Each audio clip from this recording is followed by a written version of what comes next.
السلام عليكم، كي دايرين؟ كنتمنى تكونوا بخير وعلى خير. مرحبا بكم اليوم معايا فيديو جديد ان شاء الله. اليوم المهم قبل ما نقدم لكم هادشي كنتمنى تكونوا كاملين بخير وفي اتم الصحه والعافيه ان شاء الله. كي دايرين مع هاد البرد؟ كلشي بخير. المهم واخا مره كنغبر عليكم، ولكن الصراحه راه ما كنساكمش، وكنبغي نقول لكم شكرا يعني الناس اللي كيدعموني. شكرا بزاف ليهم، الناس القدام، الناس الجداد، والناس اللي عاوتاني يعاودوا يدخلوا عندي جداد. مرحبا بكم عندي. الى عجبكم المحتوى ديالي ما تنساونيش بلي لايك وبالتعاليق وبالاشتراك. كنتمنىكم تدعموني، انا محتاجه لهذا الدعم ديالكم، كيفرحني بزاف. واخا يعني ما كاينش الدعم بزاف، ويعني بزاف الحاجات ما كاينينش في هذا، واخا كنضربوا تماره التصوير والمونتاج وهذا، ولكن ماشي مشكل، اللي جات من عند الله مرحبا بها، واللي دخل عندنا يعني حتى هو مرحبا به بخاطره. نتمنى تعجبوا القناه والمحتوى ديال القناه، وما نطولش عليكم. وكما قلت لكم ما تنساونيش بالدعم ديالكم، وكنقول لكم شكرا بزاف لكم كاملين.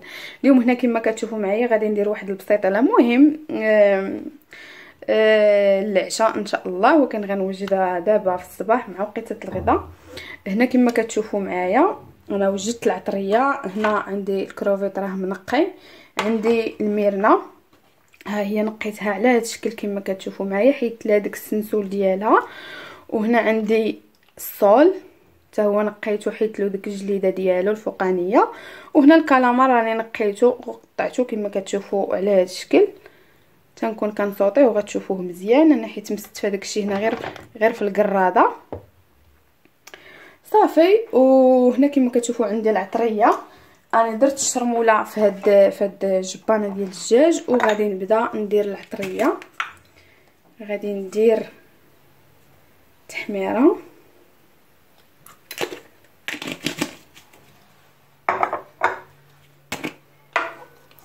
غادي ندير البزار باش نشرملو هاد الحوت ونصوطيه في المقله كما كتشوفوا معايا. هنا غادي ندير شويه ديال الكمون، وغادي ندير شويه ديال الهريسه،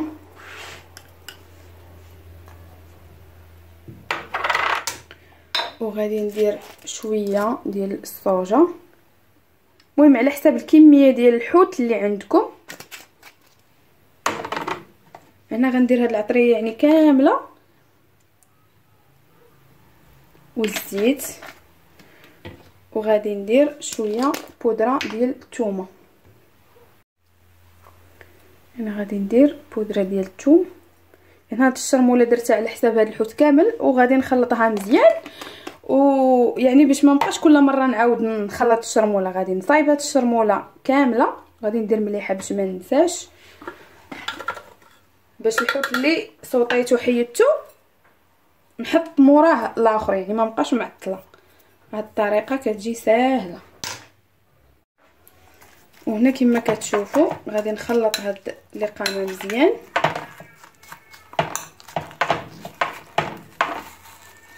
ومن بعد غنزيدو شويه ديال الزعتر، غير شويه باش تجينا ديك النسمه ديال الزعتر. انا هاد الشرموله هنا راه عندي فيها الثومه وفيها القزبر والمعدنوس. غادي نخلط هاد العطريه بحال هكا. هانتوما الشرموله كيفاش كتجي على هاد الشكل. هانتوما هنا كما كتشوفوا انا درت هاد الميرنه هنا.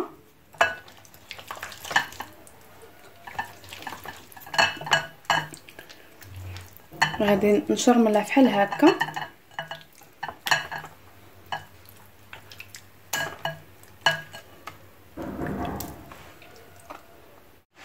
هانتوما هنا كما كتشوفوا راه شرملت السطول والميرنا، حيت عندي المقله كبيره كما كتشوفوا معايا هنايا.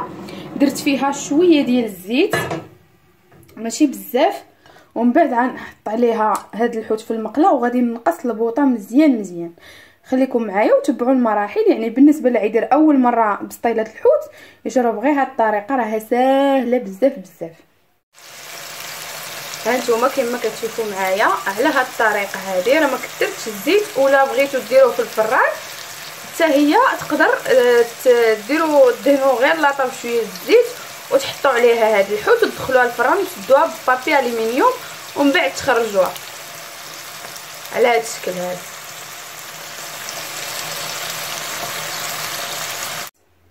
ودابا نفس الطريقه غادي نديرها للكالامار. الكروفيت غادي نخليه هو الاخر،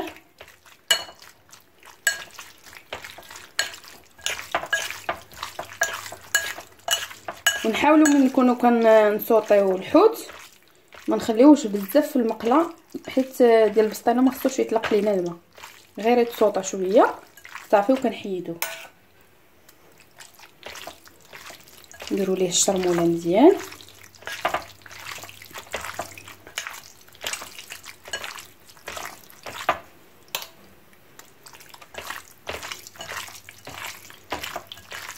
صافي وحتى هو غادي نديرو في المقله. ها نتوما نفس الطريقه، وديك المقله كنخلي فيها ديك الزويته اللي طيبنا فيها الحوت. غنصوطي هذا الكالامار حتى هو. هاد الطريقه كتجي ساهله، ويعني حتى الا كان الحوت كثير ما كنساوش اننا يعني العطريه واش هذا درنا فيه هذه وهذا ما درناش فيه. كنخلطوا الشرمولات كامله العطريه ديال الحوت كامله فشي طاسه جبانيه كالدجاج صافي، ومن بعد كنبقاو غير نشرملو ونصوطيو.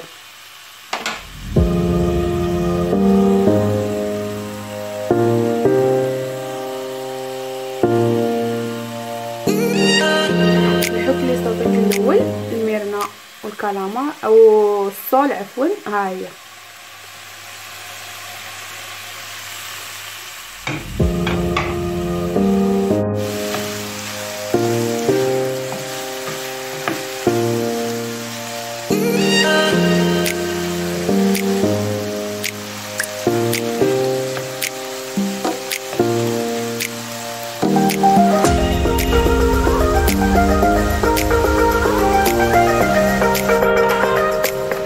نفس الطريقه بالنسبه للكروفيت. حتى هو الكروفيت نبقاو حداه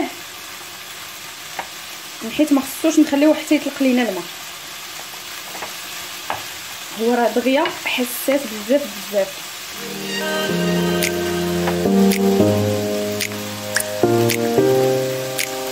صافي نديرو في المقله.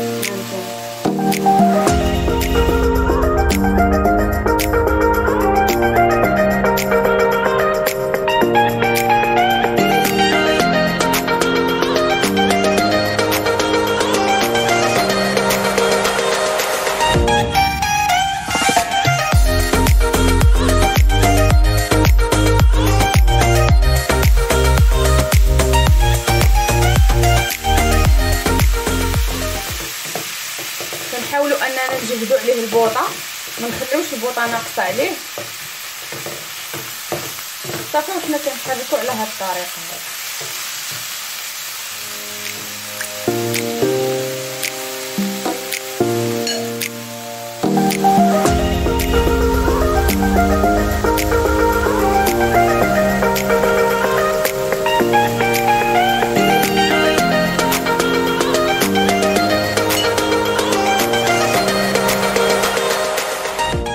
هنا ساليت كلشي تقريبا، يعني تشرميل وديك الطياب وكلشي د الحوت ساليته.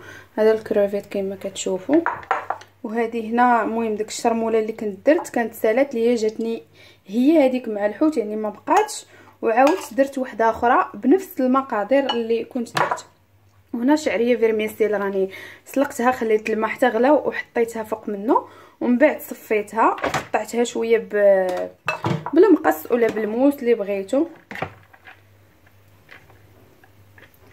راه باقا سخونه كما كتشوفوا.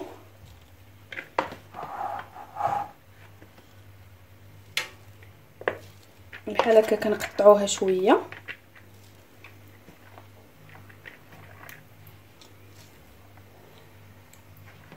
انا راه درت هنا جوج باكيات، درت وحده جاتني قليله بزاف ومن بعد زدت الباكيه الثانيه. غادي نشرمل بها هاد الشعريه، نخلطها مزيان، ندخل لها ديك الإقامه ومن بعد عاد نبقى نضيف الحوت بحال هكا.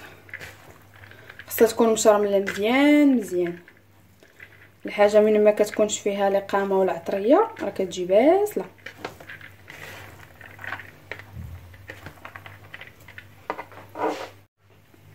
هانتوما كما كتشوفوا انا خلطتها مزيان.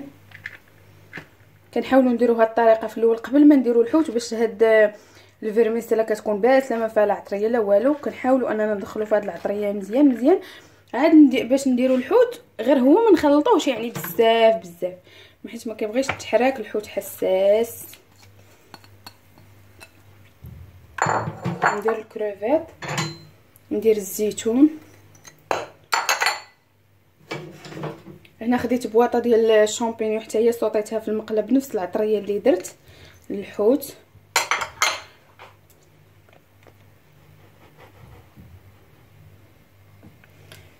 ندير الكالامار وغادي ندير شويه الهريسه بالنسبه اللي كيبغي الحار كتر. المهم انا كندير وكنذوق على حسب القياس اللي كيبغيو الدار كاملين على حسب الحار. غادي نزيد هاد الشرموله هذه. عرفتي هاد الشرموله راه كتجي خطيره راه كتجي واعره. ونخلط مزيان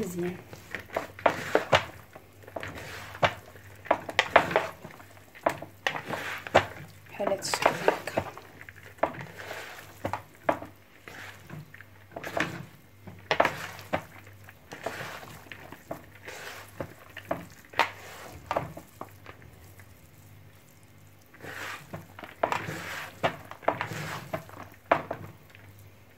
صافي. ومن بعد نضيف هاد الحوت هذا الميرنا والصول اللي كنت نقيت. راه نقيتها وحيدت لها السلسول ديالها من الداخل والجليده اللي كتكون من الفوق. صافي كنخلطو بحال هكا. ومن نكملو التخلط بحال هكا كنذوقو الا جاتنا شويه ناقصه من الملحه ولا شي حاجه كنزيدو شويه مليحه ولا شويه الهريسه ولا شويه الصوجه. مهم عينيكم ميزانكم. صافي ها هي كملتها. نجمع هاد الروينه اللي حدايا ومن بعد نرجع لكم باش ما نطولش عليكم الفيديو.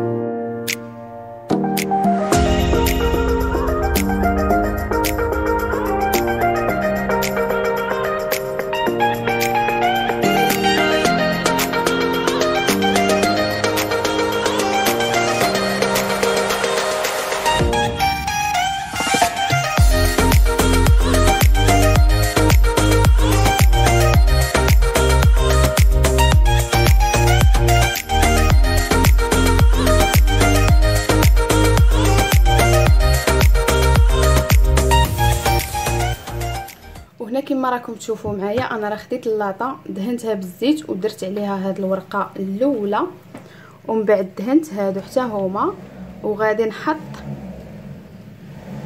النص ديال الورقه في اللاطه والنص الثاني خارج اللاطه.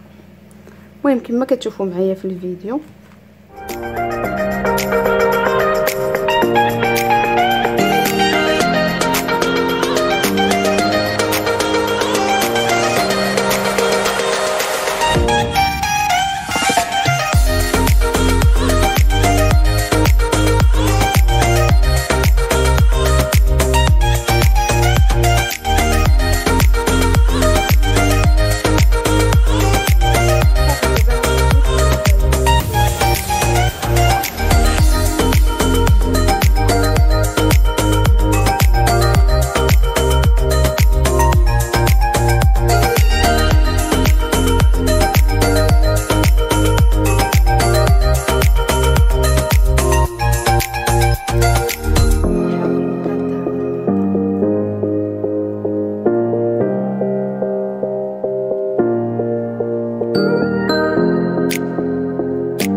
نكملها ومن بعد نرجع لكم باش ما نطولش عليكم الفيديو.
يعني بالتعمار وداكشي ودهنتها كما شفتوا معايا، وجبت وحده وغادي نحطها على هذا الشكل، لبسها لها بحال شكل الغوب بحال كسيوه باش تجينا من الطيب يجي المنظر ديالها بحال الوريضه.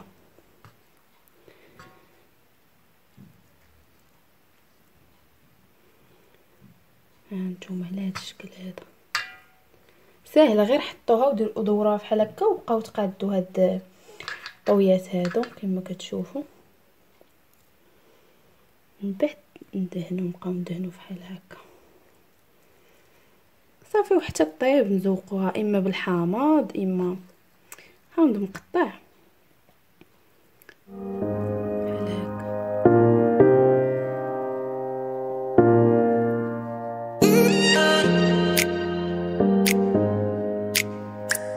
انا نكمل ونرجع لكم باش ما نطولش عليكم الفيديو. هانتوما على هذا الشكل.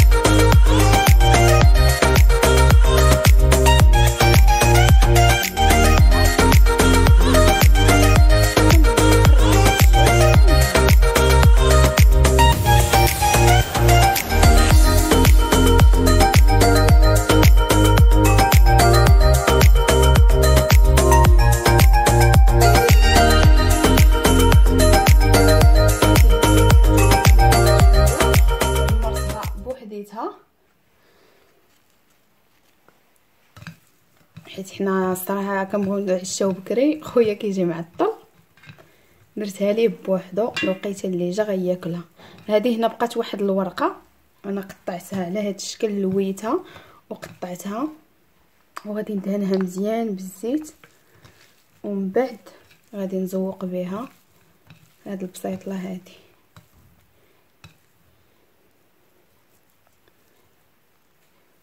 نحلهم بحال هكا حيت ملي كيتحمروا في الفران كيجيو محمرين زوينين، كيجيو مقرمشين. هانتوما كما كتشوفوا معايا انا راني كملتها. الصراحه الديكور اللي درت ليها عجبني بزاف بزاف، جات زوينه. ويعني واخا طيب ما عندنا يعني ما نزيدوها ما حتى حاجه، ما غنزيدوها لا كروفيط روايل لا والو، حنا داكشي اللي عندنا راه درناه. وبالنسبه للزواق يعني فاش طيب هكا يعني تقدم، ما تحتاج تزيدوا لها حتى حاجه. انا ذوقتها بهذه الطريقه. الا عجبتكم الطريقه اللي درت ليها خليوها ليا في التعليق. والمهم نقربوا ان شاء الله نتعشاو ونطيبها ديك الساعه ضروري ما غادي نشاركها معاكم. وهاد حتى هاد السينتات اللي درت لها ديال الورقه من قطعتها ودرتهم هكا يعني عطات منظر اخر عاوتاني. صراحه الواحد يعني ملي كيكون كيدير واحد الحاجه بواحد الحب الصراحه كيبدع فيها، كيبقاو يجيو لك كيجيو الافكار يعني بلا ما كتكون حاطهم في بالك كينزلوا عليك الافكار. دابا انا كنت ناويه ندير غير هاد اللعيبه، ومن بعد قلت غنزيد هاد اللعيبه اللي درت دابا. وهذه هنايا الصغيره كما كتشوفوا معايا، كتجي بحال الصريره بحال الخنيشه بحال الوريضه، المهم كما بغيتو تسميوها سميوها الصراحه. يلا نخليكم.